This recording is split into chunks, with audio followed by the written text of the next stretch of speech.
మొట్టమొదటి అసెంబ్లీ సమావేశాల్లోనే కాంగ్రెస్ నవ్వుల పాలయ్యింది. శ్వేతపత్రాలను తప్పుల తడకగా తయారు చేసి సెల్ఫ్ గోల్ వేసుకుంది. బీఆర్ఎస్ను బోన్లో నిలబెట్టాలనే అత్యుత్సాహంతో కాంగ్రెస్ తానే బోన్లో నిలబడింది. ప్రజల కళ్ల ముందున్న అభివృద్ధిని కూడా కనికట్టు చేసే ప్రయత్నం చేసి ప్రజల్లోనూ చులకనయ్యింది. దీంతో తాము అనుకున్నదొకటి జరిగింది మరొకటి అని నిట్టూరుస్తున్నారు కొందరు కాంగ్రెస్ నేతలు.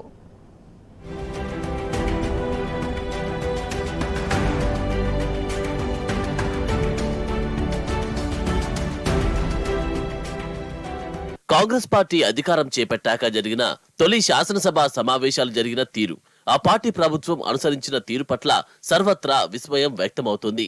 10 ఏళ్ల బీఆర్ఎస్ ప్రభుత్వం చేసిన తప్పులను ఎత్తిచూపి కేసీఆర్ సర్కార్ను బోనులో నిలబెట్టాలని చేసిన ప్రయత్నం బెడిసికొట్టిందనే వాదనలు వినిపిస్తున్నాయి. తెలంగాణ రాష్ట్రాన్ని సాధించిన బీఆర్ఎస్ రాష్ట్రానికి సాగునీరు ఇచ్చింది.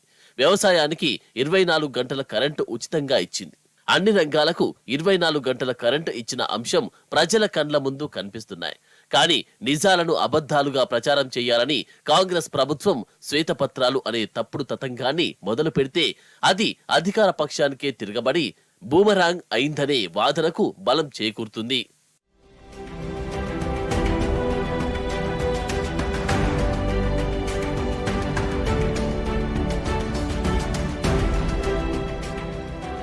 రాష్ట్రంలో కేసీఆర్ సర్కార్ సృష్టించిన సంపద జాతీయ స్థాయిలో తెలంగాణ అనేక రంగాల్లో ముందున్న వైనాన్ని రాజకీయాలకు అతీతంగా అనేక సందర్భాల్లో అందరూ ప్రశంసించారు. తలసరి ఆదాయాన్ని పెంచడంలో, తలసరి విద్యుత్ వినియోగం పెంచడంలో, పరిశ్రమలకు నిరంతరాయ విద్యుత్ను అందించడంలో దేశానికే మార్గదర్శిగా నిలిచింది. దీనికి సంబంధించి ఆర్బీఐ, నీతి ఆయోగ్, కాగ్ బడ్జెట్ పత్రాలను ప్రధాన ప్రతిపక్షమైన బీఆర్ఎస్ సాధికారికంగా సభ ముందు ఉంచడంలో సఫలీకృతమైందని నిపుణులు చెబుతున్నారు.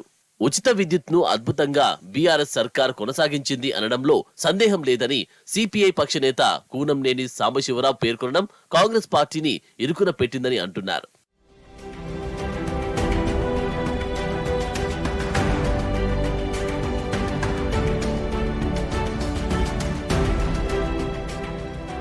కేసీఆర్ సర్కార్ను ఎండగట్టడం అనే అంశాన్ని ఎత్తుకోవాలనే ఆరాటంలో సరియైన కసరత్తు చేయకుండా రేవంత్ రెడ్డి సర్కార్ అబాసు పాలైందనే విమర్శలు వినిపిస్తున్నాయి.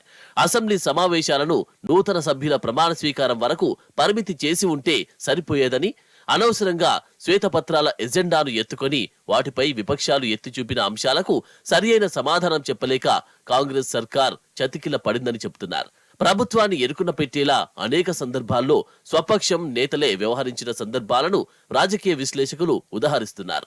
మంత్రులు ఎవరేం మాట్లాడుతున్నారో తెలియని అయోమయం కనిపించిందని అంటున్నారు. అక్బరుద్దీన్ ఓవైసీ లేవనెత్తిన అంశాలను వర్గ దృష్టితో చూసి సమాధానం చెప్పాలని భావించి అధికార పక్షం బొక్కబోర్ల పడిందని విమర్శిస్తున్నారు. మరోవైపు రాష్ట్ర ఆర్థిక పరిస్థితి బాగోలేదని చెప్పడం తమ ఉద్దేశం కాదని, కరెంటు విషయంలో తాము బీఆర్ఎస్ ను పూర్తిగా తప్పుబట్టడం లేదని, వాస్తవాలను ప్రజలకు చెప్పి తర్వాత ఏం చేయాలో చేసే ప్రయత్నంలో భాగం మాత్రమేనని స్వయంగా సీఎం రేవంత్ రెడ్డి చేసిన వ్యాఖ్యల పట్ల సర్వత్రా విస్మయం వ్యక్తమవుతుంది.